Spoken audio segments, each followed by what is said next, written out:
पाहिजे त्याचं वर्णन त्यांनी केलंय।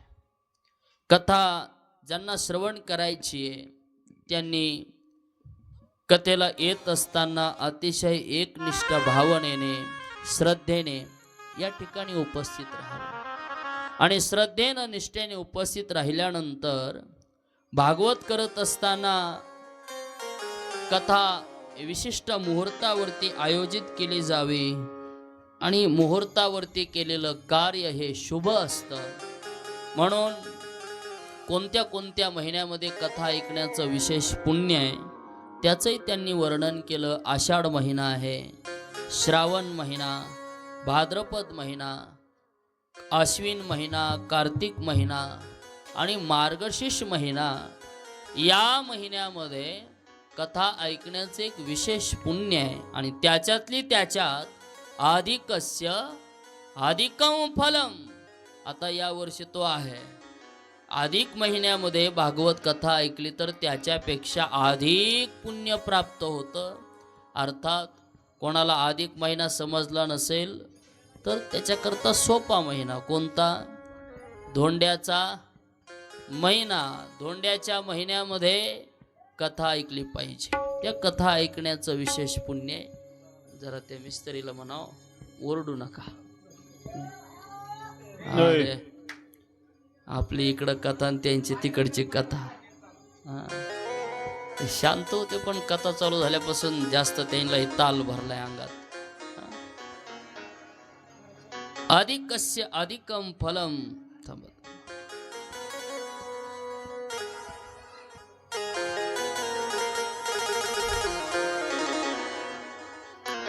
अधिक महिन्यामध्ये कथा ऐकल्याचं विशेष पुण्य त्या ठिकाणी प्राप्त होतं।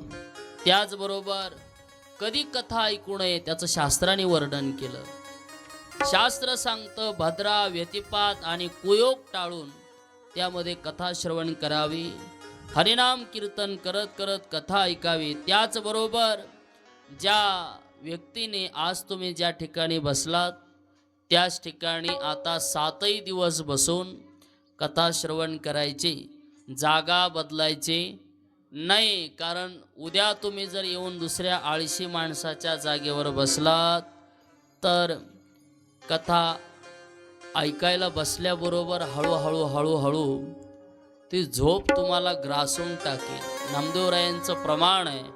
नामदेवराय म्हणतात कथा ऐकायला आल्यानंतर कीर्तनाला आल्यानंतर देवा ती झोप माझ्यावरती घालते।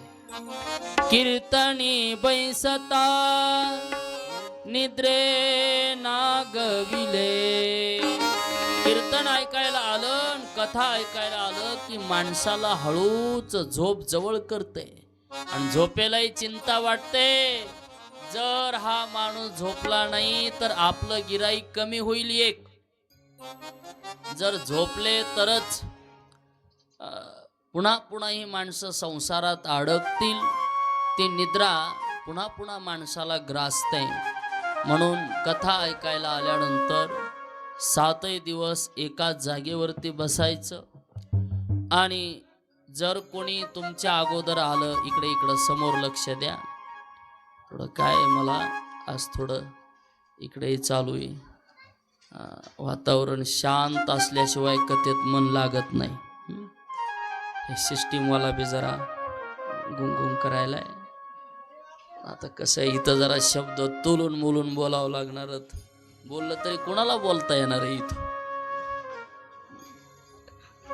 त्याच्याकरता थोडं इकडं समोर लक्ष द्या।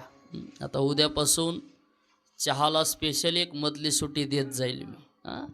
त्यावेळेला चहा पाणी प्यायचं। एकदा कथा चालू झाली की मध्ये आधी कोणीच काही यायचं नाही, जायचं नाही, हलू नये, चालू नये आणि कोणी कोणाशी बोलू सुद्धा नाही। हा कथेचा नियम आहे। नियमच ऐकायचे तर आपल्याला पहिल्या दिवशी ज्या जागेवर बसलो त्याच जागेवरती बसायचं, दुसऱ्या जागेवरती बसायचं नाही। कोणी अगोदर येऊन बसलं तर बसू द्यायचं, त्याच्याबरोबर काही लगेच भांडण करू नका इथं माझीच जागा आहे म्हणून।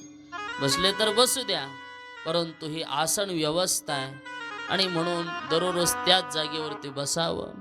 ब्रह्मचर्य आश्रमाचं पालन करावं, जमिनीवरती झोपावं. आणि जमिनीवरती झोपत असताना आजपासून कोणीही राग करायचा नाही, भांडण करायचं नाही, कोणावरती राग काढायचा नाही. जर क्रोध आला तर क्रोध आल्यानंतर माणसापासून देव दूर जात असतो. ज्याच्याजवळ शांती आहे तिथेच भगवान परमात्मा काय करतो, राहतो. ज्या घरामध्ये शांतता असेल ते घरच देव आहे, ते घरच मंदिर आहे. ज्या माणसाच्या मनामध्ये शांतता असेल त्याचं हृदयच देवाचं ठिकाण आहे. आणि म्हणून तर तुकोबाराय म्हणतात, काय करा, जीवनामध्ये शांती बाळगा, तिथे देव येऊन राहत असतो. तेथे देवाची वस्ती कुठे, जिथे शांती आहे तिथे. आणि म्हणून आजपासून कोणीही भांडण करायचं नाही. वाचिक तप पाळा, किमान 7 दिवस तरी खोटं बोलायचं नाही. सत्यम ब्रूयात, खरं बोला. खरं बोललं की माणसाच्या वाचेमध्ये तप होत असतं. शारीरिक तप, वाचिक तप आणि मानसिक तप. कथा ऐकायला बसल्यानंतर जेव्हा जेव्हा प्रणाम असा शब्द येईल तेव्हा तेव्हा सगळ्यांनी हात जोडायचे. म्हणजे त्या देवाला काय होतो, नमस्कार होतो, प्रणाम होतो म्हणून हात जोडायचे. जेव्हा जेव्हा भजन चालू होईल तेव्हा करे टाळी बोला, मुखी नाम सकळांशी पाया, माझे दंडवत. सगळ्यांना ही विनंती आहे की सगळ्यांनी हाताने टाळी वाजवून जेव्हा जेव्हा भजन होईल तेव्हा तेव्हा भजन करावं, हाताने टाळी वाजवावी, मुखाने नामचिंतन करावं. त्यानंतर कथेमध्ये बसल्यानंतर शांत चित्त ठेवावं आणि ज्या देवाची, ज्या भक्ताची कथा चालू असेल त्या भक्ताचं चारित्र्य आपल्या डोळ्यासमोर ठेवावं. हा झाला नियम.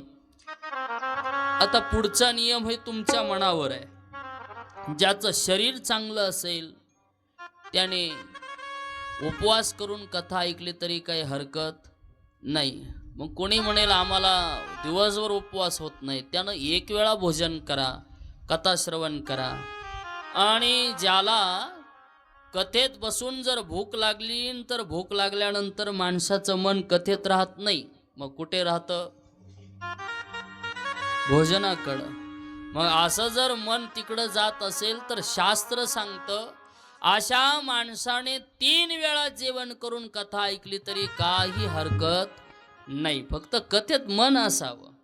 नाहीतर असंही उलट होईन, 3 वेळा जेवण केलं, दुपारी जेवण झालं, कथेची वेळ झाली की कथेत येऊन माणूस बसला की बास, हळूहळू त्या अन्नाची प्रक्रिया सुरुवात झाली की मग झोप लागते. मग त्याच्याकरता आपापल्या शरीर प्रकृतीनुसार ग्रंथाने उल्लेखच केला आहे की जिथे कथा ऐकायची असेल, भक्ती करायची असेल तर अल्प आहार घ्यावा, भोजन अल्प करावं.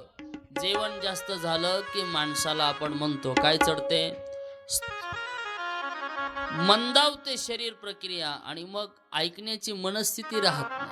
त्याला वाटतं थोडं तरी वामकुक्षी घ्यावी. त्याच्याकरता जेवण अल्प आहार करावा आणि अल्प आहार करून, तसेच कथा ऐकायला बसल्यानंतर कथेमध्ये तंबाखू खाऊ नये. कथेत जर तंबाखू खाल्ली तर महाराज म्हटले काय होतो, ते त्याला काय म्हणते, तंबाखूचीच असते ना, बिडी कशाची असते, बिडी जर कथेत बसल्या बसल्या ऐकतानी ओढली तर तुकोबाराय म्हटले कथेत बसून जर बिडी ओढली तर त्याचा बुडे भवनदी, त्याचा सगळा वंश संपतो आणि त्याचे पूर्वज सुद्धा कुठे जातात, त्या धुराधुरानच महाराज सगळे पूर्वज नरकाला जातात बिडीच्या.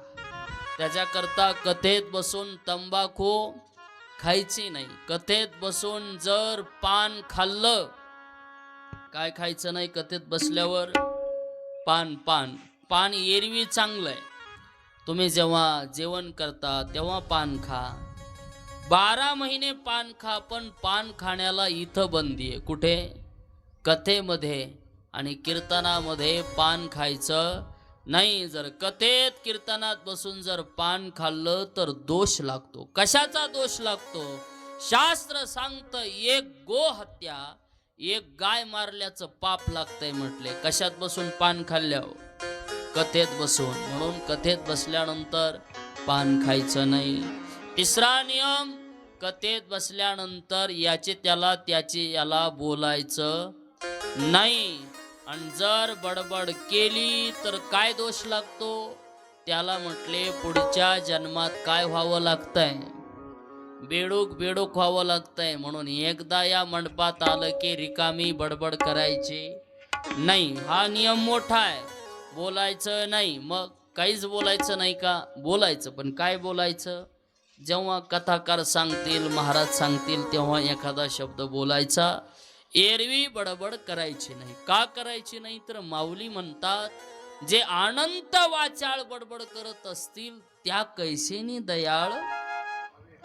अनंत वाचाळ बरळती बरळ, अनंत वाचाळ बरळती बरळ.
अनंत वाचाळ बरळती बरळ. म्हणून कथेत बसल्यानंतर वाष्पळ बडबड करायची नाही. शांत चित्त एकाग्र ठेवायचं. आणि एकाग्र ठेवून जिथे कथा श्रवण करायची, शास्त्र सांगतं ती जागा स्वच्छ करावी, निर्मळ करावी. त्याचबरोबर कथेला येत असताना नुसतं आपण एकट्यानंच येऊ नये, तर आपल्या शेजारणीला, शेजाऱ्याला सांगावं, चला हो काय ऐकायला, कथा ऐकायला चला चला. असं नुसतं चला जरी म्हटलं तरी सुद्धा काय लाभतं? पुण्य लाभतं. म्हणून आज तुम्ही जेवढे आलात, उद्या हळूहळू किमान एवढा तरी मंडप भरला पाहिजे. इथं जे ऊन येत आहे ते उद्या पट्टी बांधतील, आणि पट्टी बांधली की इथं सावली येईल. आणि म्हणून प्रत्येकानं उद्या येताना 3-3 माणसं उसने आणायचे कथा ऐकायला. आणि म्हणून दुसऱ्याला सोबत घेऊन आला तरी सुद्धा पुण्य प्राप्त होतं.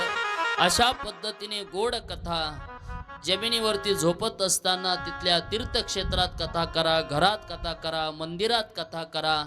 जिथे जिथे तुम्ही कथा कराल ती भूमी सुद्धा शुद्ध होते, पवित्र होते. ते घरात कथा केली तर ते घर सुद्धा काय होतं? शुद्ध होतं, पवित्र होतं. आणि म्हणून या कथेचे जिथपर्यंत शब्द जातील त्या दिशा सुद्धा काय होतात? पवित्र होतात. म्हणून तर महाराजांचं प्रमाण आहे, शुभ झाल्या दिशा अवघाचे काळ आणि अशुभ मंगळ मंगळाचे. अशा पद्धतीने भगवंताची मधुर कथा त्या ठिकाणी सडा संमार्जन करावं, रंगरंगोटी करावी. 4-5 दिवस येणाऱ्या सर्व साधू संत महात्म्यांची सेवा करावी. आणि सेवा करत असताना त्या ठिकाणी पानं, फुलं वगैरे पुष्प आपल्या सगळ्यांना हे ज्ञात आहे. त्यानंतर कथा ऐकायला बसल्यानंतर कथाकारापेक्षा उंच आसनावरती बसू नये. ज्यांची कथा ऐकायची आहे त्यांच्या आसनापेक्षा आपली जागा ही खाली असली पाहिजे. त्याचबरोबर कथा सांगणारा कसा असला पाहिजे त्याचे काही नियम त्यांनी सांगितले. वैष्णवो विप्राहा, किमान तो वारकरी असावा, ब्राह्मण असावा, खाली बसलेल्या लोकांना समजेल अशी कथा सांगणारा. असावा. नाही तर महाराज काय सांगायले ते खाल्ल्याला कळाना आणि खाल्ल्याला काय कळायले का नाही हे महाराजाला काही समजेना. असं नसताना तुम्हाला कथा व्यवस्थित रूपाने वेगवेगळ्या दृष्टांताने समजून सांगेल असा कथा सांगणारा श्रोता आणि वक्ता हे दोन्ही उत्तम असावेत. अधूनमधून ओम नमो भगवते वासुदेवाय या मंत्राचा जप करावा, साधना करावी. अशा प्रकारे कथेचं वर्णन केलं. कथेमध्ये जलदान करावं, द्रव्यदान करावं, वस्त्रदान करावं, अन्नदान घडावं, या सगळ्या गोष्टी त्यांनी त्यामध्ये वर्णन केल्या. त्याचबरोबर या कथेने पितरांचाही उद्धार होतो. सर्व दोषांचा, ग्रहदोष असेल, पितृदोष असेल,